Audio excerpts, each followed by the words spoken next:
Jail की canteen की दीवार पर एक पोस्टर लगा दिया गया। उसमें कहा गया, क्या आप जेल रेडियो के साथ जुड़ना चाहते हैं? क्या कहना चाहते हैं अपनी कोई बात? तो आप ऑडिशन के लिए फॉर्म भरिए। तिनका तिनका ने जेलों में रेडियो लाने की जब शुरुआत की तो अलग अलग जेलों की अपनी अपनी चुनौतियां थी, और कोशिश ये थी कि जो जेल की सारी प्रिजन पॉपुलेशन है उसे जोड़ दें रेडियो के साथ। किसी जेल से कुलदीप, किसी जेल से शेरू, किसी जेल से अनीता, किसी जेल से पार्वती। इन्होंने अपना ऑडिशन भरा, ऑडिशन का फॉर्म भरा। उसके बाद ऑडिशन हुआ, जेल के बंदियों का सिलेक्शन हुआ, और फिर जादू के कमरे में ये बंदी अपने अपने समय के हिसाब से आकर अपनी बात को कहने लगे। अजीब बात है ना, लेकिन सच में ऐसा ही हुआ।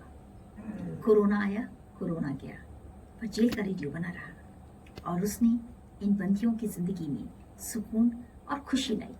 और एक मास्टर जी, उन्होंने तो ये तय किया कि क्यों ना अब रेडियो के जरिए ही बंदियों को बताया जाए, भाई क्लास का टाइम हो गया, आ जाओ पढ़ने के लिए, नहीं फॉर्म भर लो, बीए किए तो एमए कर लो, है ना, कुछ तो पढ़ो आगे, और नहीं पढ़े लिखे हो तो पढ़ने की कोशिश में लग जाओ, और जेल के रेडियो के कमरे में आओ, अपनी बात को कहो और क्लासेस को अटेंड करो।